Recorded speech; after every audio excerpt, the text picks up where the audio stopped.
जगह प्रदीप भंडारी जी की, चैनल और प्रदीप भंडारी जी का साबित करें कि आदरणीय अखिलेश यादव जी के सरकार में महिलाओं के खिलाफ ज्यादा अपराध होते थे, ये 2017 से 2022 के बीच में हुए। उसी एनसीआरबी रिपोर्ट का डेटा आप लोगों ने आपके शो पे और अगर इनका आपके पास नहीं है, स्वीकार करता हूं। सुनिए, आप अरे उत्तर सर, प्रदेश की महिलाओं का सर्वे करा के देख लीजिए। उत्तर प्रदेश की महिलाओं ने 2017, 2022 और अभी 2019 के अंदर इलेक्शन के अंदर भारतीय जनता पार्टी को सबसे ज्यादा वोट दिया है, महिलाओं ने वोट दिया 50% से ज्यादा। क्या बात कर रहे हैं आप? महिलाओं से आइए मेरे साथ उत्तर प्रदेश घूमिए। उत्तर प्रदेश का चप्पा चप्पा मैंने घूमा है। क्या आपके राज के अंदर अतीक अहमद जैसे गुंडों को आप प्रोटेक्ट करते थे? भू माफियाओं को आप प्रोटेक्ट करते थे? आ जाइए महिलाओं के ऊपर डिबेट करिए। उत्तर प्रदेश में महिलाएं योगी राज में ज्यादा सुरक्षित है कि इनके राज में सुरक्षित थी? अरे सर हो गया, जवाब नहीं दे रहे आप। 20 सेकंड खाली प्रोटेक्ट किया आपने, जवाब दीजिए।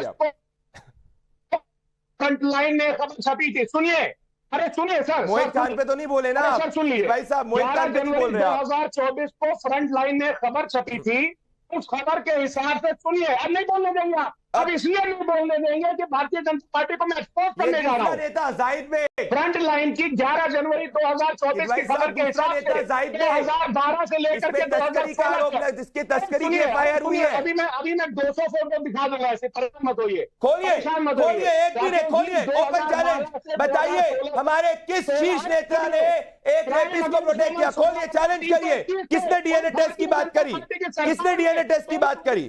खोलिए ना फोन। अच्छा, मैं एक मिनट में बीच में आता हूं।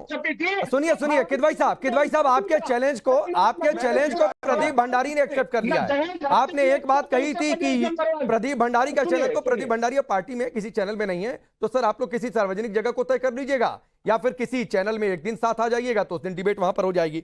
लेकिन एक चीज मैं आपसे पूछ रहा हूं, आपने कोर्ट किया सर, आप एनसीआरबी पर गए किदवाई साहब, आप एनसीआरबी पर गए, बावजूद इसके कि अपराध पर आज बहस नहीं हो रही है। बात में बहस आज आप लोग सनातन एंटी सनातनी हो जाते हैं, उस पर मैं डिबेट कर रहा हूं। लेकिन एक आपको 2016 का आंकड़ा कोट करता हूं, पहली बार यूपी के इतिहास में 4-5 तरीके के अपराधों में यूपी नंबर 1 हो गया था, जिसमें हत्या था, बलात्कार था, अपहरण था, ठीक है, और डकैती में चौथे नंबर पर था। तो पहली बार यूपी के इतिहास में आप लोगों के शासनकाल में, और किदवाई साहब आप लोगों की सरकार कानून व्यवस्था के नाम पर चली गई थी, ठीक है। खैर मैं फिर आ रहा हूं लौट के, ये भगवा से चिढ़ है, साधु संतों से चिढ़ है, अयोध्या अभी तक गए नहीं अखिलेश यादव, नई तारीखें आ रही हैं, तो सर एंटी मुस्लिम होकर चुनाव जीतना चाहते हैं यूपी में सिर्फ आप लोग? गलत नैरेटिव सेट करके जा रहे हैं। जो आपने बोला वो बिल्कुल गलत है, जो आपने बोला वो बिल्कुल गलत है। मैं बिल्कुल गलत नहीं बोल रहा हूं, नैरेटिव सेट करके जा रहे हैं। बिल्कुल नैरेटिव नहीं सेट कर रहा हूं, 2009 ये डेटा है जो मैंने कोट किया है एनसीआरबी का,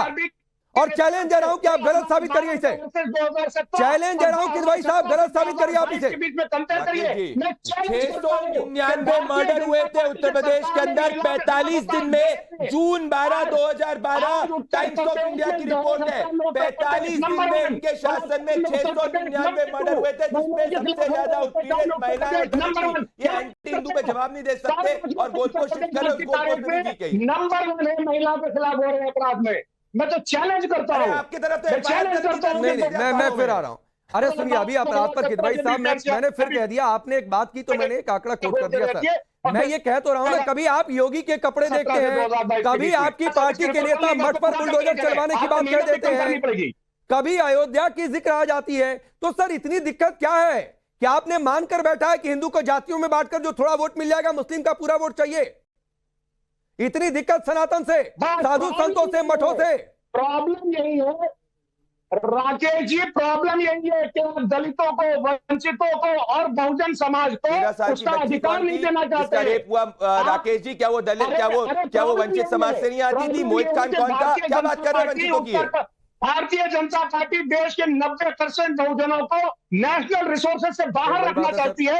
मैं आगे बढ़ जनता पार्टी नहीं बोल पाएंगे, अयोध्या की डेट नहीं बता पाएंगे। मैं आगे बढ़ रहा हूं। वरुण पुरोहित जी 2 लड़के भस्मासुर की तरह हैं, और भस्मासुर की तरह कहने के पीछे अपनी अपनी बातें हैं, क्योंकि एंटी हिंदू स्टेटमेंट सपा से भी आते हैं, एंटी हिंदू स्टेटमेंट आपकी पार्टी से भी आते हैं। राकेश जी 2 बातें हैं इसमें, एक तो पॉलिटिकल थॉट है और दूसरा जो बात है शाब्दिक आचरण की बात है। शाब्दिक आचरण तो मैंने कई बार कहा, पिछले 10 साल में, मोदी काल में, सब पार्टियों का शाब्दिक आचरण गिरावट आई, मर्यादित शाब्दिक आचरण अमर्यादित हो गया। तो इसको रोकने की आवश्यकता है, चाहे योगी जी हो चाहे दूसरे लोग। दूसरी बात जो पॉलिटिकल है, 4 जून के परिणाम के बाद जो बाबा योगी आदित्यनाथ हैं, उनके एक मन में सपने संजो रखे थे कि मोदी जी के बाद वो प्रधानमंत्री के कैंडिडेट बनेंगे, तो उनके ऊपर कुठाराघात हो गया। अब उसका कैसे खींच निकालें, तो ऐसे निकालेंगे। अब अखिलेश जी ने कुछ कह दिया नहीं कह दिया, बाबा को वैसे रिपीट करने की क्या आवश्यकता है? जब आप साधु सन्यासी हो तो आपकी लैंग्वेज दूसरों से तो फर्क आना चाहिए, नहीं आना चाहिए, राजनीतिक की भाषा हो जाएगी। तो आप ये चाहते हैं कि कोई कुछ भी कहे, योगी आदित्यनाथ उसका जवाब ना दें? नहीं तो उसी भाषा में दें क्या? अच्छी भाषा में भी दे सकते हैं। पहले तो ये मानिए कि आप लोगों की भाषा खराब है। मेरी बात तो सुन लो पहले, पूरी तो बोल लें, तो फिर आप कहोगे जो भी मान लूंगा सब। जिस सरकार की मानसिकता, बलात्कारियों की बात अभी भंडारी जी कर रहे हैं, चिन्मयानंद का बलात्कार केस कौन वापस ले रहा? हिंदू सनातनी रात्रि में करते हैं क्या दाह संस्कार, हाथरस में बच्ची का किया कि नहीं? अब मैं बहुत एग्जाम्पल गिना सकता हूँ, रोज रेप हो रहे हैं, पर असली बात यह है कि ठीक है, आपने मोहित खान पर बोल लिया, मैंने कहा ना, आपने कलकत्ता में बोल लिया, अभी यूपी से आपने कन्नौज पर बोल लिया, मध्य प्रदेश में सबसे ज्यादा महिलाएं, आपने राजस्थान में अपने उस मंत्री पर बोल लिया जो कहता था मर्दों का प्रदेश है। आप डेटा की बात कर रहे थे भी, आप तो सर सेलेक्टिव हो जाते हैं ना, दिक्कत यही है। फिर बोलिए कि ठीक है, मैंने आपको शाब्दिक आचरण की बात करी, सब में गिरावट आई है, प्रधानमंत्री से लेकर तो आप अपना नहीं देखेंगे? मैं तो सबको मान रहा हूं ना, अपना क्या, मैं तो सबके लिए एक जवाब राहुल गांधी आरजी का रेप और मर्डर केस पे डिस्ट्रैक्शन शब्द का प्रयोग करता है, जो महिलाओं के लिए ऊपर खड़े होने की बात कहता है कि डिस्ट्रैक्शन है। ये क्या महिलाओं की बात करेंगे? ये लोगों ने 40 साल तक अयोध्या में प्रभु श्री राम के केस के अंदर ऐसे ऐसे एडवोकेट बैठाए थे जो केस को आगे तक सुप्रीम कोर्ट में ढंग से पैरवी नहीं कर पाए। कपिल सिब्बल जो है, जो एंटी हिंदू व्यक्ति है, जो देश जानता है किस तरीके से, उनको ये पैरवी कराने की बात करते थे। ये क्या बात करेंगे? ना राम पे बोल सकते हैं ना महिलाओं पे बोल सकते हैं। कभी क्या नहीं, ठीक है, कठुआ रेपिस्टों के बैकर्स को ये टिकट देते नहीं, महिला अपराध पर एक तो फिर आप लोग डिबेट वहीं लेकर जा रहे हैं। मैं स्वामी चक्रपाणी महाराज, मठ मठाधीशों पर बातचीत हो जाए, फिर कोई कहे कि नहीं मठाधीश अलग होता है, संत अलग होता है, भले भगवा पहनते हैं तो क्या हुआ? तो ये परिभाषा अगर कोई दे रहा है तो इसका क्या मतलब निकाले?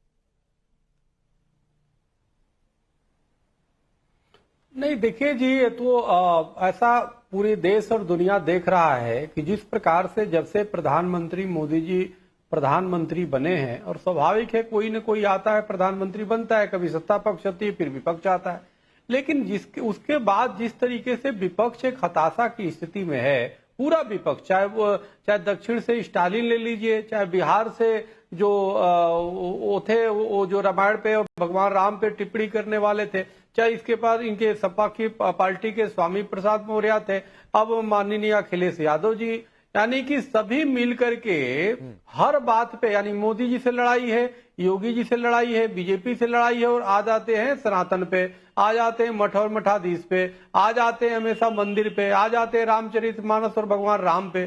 तो ये निश्चित रूप से हताशा दिखा रहा है, और ये समझ नहीं पा रहे खुद भी कि जिस हिंदुस्तान में बैठे हैं, जो राम और कृष्ण की धरती है, यहीं पे उनका विरोध करके, यहीं पे भगवा का विरोध करके, आखिर मठों में बैठे हुए जो पीठाधीश्वर है, संत है, जो लाखों की संख्या में, उन्होंने क्या बिगाड़ा है भाई? आपके वो विरोधी तो है नहीं। आप तो जब चुनाव आता है तो जाकर के तुरंत आप मठे मंदिरों में आशीर्वाद लेने लगते हो, और इस चुनाव नहीं रहता है तो मठाधीश और माफिया और गुंडों को एक साथ जोड़ने लगते हो। किसी मौलाना को तो नहीं जोड़ा, किसी पादरी को तो नहीं जोड़ा।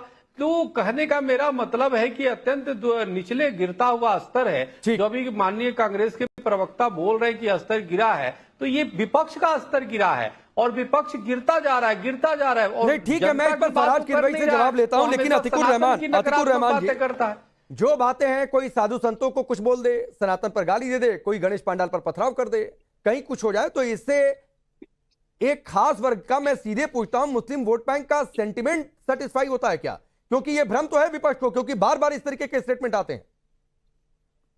जी राकेश जी, मैं चाह रहा था कि आप यही सवाल मुझसे करें, और मैं देखिए पहले भी कह चुका हूं कि जो हमारे संत महात्मा हैं, हमारे उलेमा हैं, हमारे मुस्लिम स्कॉलर्स हैं, इनका दर्जा इतना ऊंचा होता है या इतना ऊंचा होना चाहिए कि ये मामूली पॉलिटिशियन चाहे कुछ भी बोल ले, इनके जो रुतबा है उसके ऊपर कोई असर पड़ता नहीं है। प्रॉफिट मोहम्मद के लिए भी मैंने पहले भी मेंटेन किया है कि चाहे कोई कुछ भी बोल ले, लेकिन प्रॉफिट मोहम्मद की जो छवि है, जो इमेज है मुस्लिम समाज के अंदर, उससे उनको कोई फर्क नहीं पड़ता है। और हम जो है स्कॉलर, हम इस बात का जवाब देने के लिए तैयार बैठे हैं कि भाई कहां पर वो गलती कर रहे हैं प्रॉफेट मोहम्मद या किसी भी ऐसी हस्ती को गलत बोलने में। यहाँ पर सवाल ये है राकेश जी कि आपने अंदाजा कैसे लगा लिया कि अगर कोई संत महात्माओं को, हिंदू संत महात्माओं को गलत बोलेगा, खराब बोलेगा, उनकी छवि बिगाड़ने की कोशिश करेगा, तो मुस्लिम वोट बैंक नहीं अतीकुर रहमान जी, मैंने अंदाजा नहीं लगाया सर, और ना मैं ऐसा मानता हूं। ये मैंने सिर्फ आपसे सवाल पूछा कि अगर कोई तुष्टीकरण की पॉलिटिक्स कर रहा है, कोई इस तरीके के स्टेटमेंट देकर हिंदू धर्म को, सनातन को गाली दे रहा है, तो मैं सिर्फ ये सवाल पूछ रहा हूं कि वो क्यों ऐसा कर रहा है। क्या वो ऐसा इसलिए कर रहा है क्योंकि इससे मुस्लिम वोट बैंक खुश हो जाएगा? राकेश जी वो करते रहिए, लेकिन मैं आपको आश्वासन दे रहा हूं कि मुसलमान उस अखिलेश यादव को या उस कांग्रेस पार्टी के नेता को या किसी को भी इसीलिए वोट कभी नहीं देगा कि वो हिंदू धर्म गुरुओं को किसी तरह से नीचा दिखाए। इसी तरह से मेरा ये मानना है कि जो महाराजगिरी में, महाराष्ट्र में प्रॉफेट मोहम्मद के लिए अनाप शराब वक्तव्य कहे थे, उससे हमारे हिंदू भाई जरा भी उनको नहीं वो गलत है। आतिकुर रहमान जी, प्रॉफिट साहब के खिलाफ, मोहम्मद साहब के खिलाफ कोई कुछ भी आपत्तिजनक बोलेगा वो गलत है। मैं इस मंच से कह रहा हूं, इस लाइव शो में कह रहा हूं, उसको कोई समर्थन नहीं कर सकता है, और जो समर्थन करेगा वो मानसिक तौर पर दिवालिया है। मैं बिल्कुल उसके साथ नहीं हूं। लेकिन मैं जो सवाल है, मैं उस सवाल पर वापस लौटता हूं। फराज किदवई साहब, जो स्वामी चक्रपाणी महाराज कह रहे थे, आप लोग जानबूझ कर देते हैं। मैंने पर्सनल वाला सवाल पूछा, आप कह रहे हैं पर्सनल नहीं होते हैं, लेकिन मठाधीश माफिया में ज्यादा फर्क नहीं। योगी जो कपड़ा पहनते हैं कपड़े पर चले जाते हैं। शिवपाल यादव कहते हैं कपड़े संतोमाला पहनते हैं, लेकिन नहीं है। डिंपल यादव 2022 में कह चुकी हैं जंग का रंग वही होता है जो योगी कपड़े पहनते हैं। कुछ दिन पहले बुलडोजर चलाने की बात उदित राज ने कह दी थी, बाद में पलटकर माफी भी मांगने लगे थे कि गलती से गेस्ट हाउस की जगह हमने राम मंदिर बोल दिया था। तो सर ये नीयत दिखाती है जो बार बार ऐसे स्टेटमेंट देते हैं कि आपका टारगेट कहां है? देखिए राकेश जी, मैं आपसे फिर से ये बोले दे रहा हूं कि जो नैरेटिव भारतीय जनता पार्टी और कुछ लोग अगर ये सेट करना चाहते हैं, तो जनता ने 2024 में उत्तर प्रदेश में जवाब दे दिया है। अब मैं 2022 में क्या था? भारतीय जनता 2017 में क्या जवाब था? अरे सर ठीक है, 2017 में हमको मैंडेट नहीं मिला। हम नहीं मिला ना सर, 2022 में भी नहीं मिला, 2019 में भी नहीं मिला था। हाँ 2022 में भी नहीं मिला मैंडेट, नहीं मिला ना। तो जो जनता ने जो मैंडेट नहीं दिया वो नहीं दिया, और जब दिया तो दिया। जनता का मैंडेट सर आंखों पर। लेकिन मैं एक बात पूछना चाहता हूं कि किसी भी सूबे का, किसी भी स्टेट का चुना हुआ मुख्यमंत्री संविधान के ऊपर हाथ रख के कसम खाता है कि वो जो भी करेगा उनकी एक पूरी ओथ होती है राकेश जी। अब मैं ये पूछना चाहता हूं कि जो असम के जो मुख्यमंत्री हेमंत बिस्वा शर्मा जी, वो रोज कॉन्स्टिट्यूशन के आर्टिकल 15 की धज्जियां उड़ाते हैं जब वो सदन के पटल पर कहते हैं कि मैं किसी एक कम्युनिटी का साथ दूंगा। प्रदीप भंडारी शर्मा रोज आर्टिकल 15 में राकेश जी, जब वो अभी तक अखिलेश यादव प्रभु श्री राम के मंदिर में नहीं गए। उन्होंने चुनावी स्टंट के रूप में कहा था मैं बाद में जाऊंगा। अभी तक उन्होंने क्या आपको तारीख का ऐलान किया? नहीं किया। इससे आप इनके एंटी हिंदू एड समझ सकते हैं। आप मुझे बताइए, राम गोपाल यादव अखिलेश यादव के मेंटर क्या कहते थे? मंदिरों में जाना बकवास बात होती है। क्या राम गोपाल यादव को हटाया गया? पार्टी से नहीं हटाया गया। आपको याद होगा कांग्रेस के समय में क्या हुआ था 2024 चुनाव से पहले? सनातन को डेंगू मलेरिया एड्स कहा गया था। क्या समाजवादी पार्टी का कोई भी नेता ने उसका खंडन किया था? नहीं खंडन किया था। भगवा जीत का कलर होता है, भगवा सनातन का कलर होता है। क्या इनने भगवा आतंकवाद जब शब्द का प्रयोग किया था, क्या स्वर्गीय मुलायम सिंह यादव जी ने उस वक्त, या अखिलेश यादव जी ने उस वक्त उसका खंडन किया था? नहीं किया था। ये लोग ट्रेडिशनली एंटी हिंदू है। ठीक है, लेकिन फराज किदवई साहब समझिए कि चर्चा शुरू कहां से हुई। मठाधीश माफिया की तुलना नहीं करने जाते तो ये चर्चा नहीं शुरू हुई होती। यह आपको समझना चाहिए था, नहीं इधर से आता।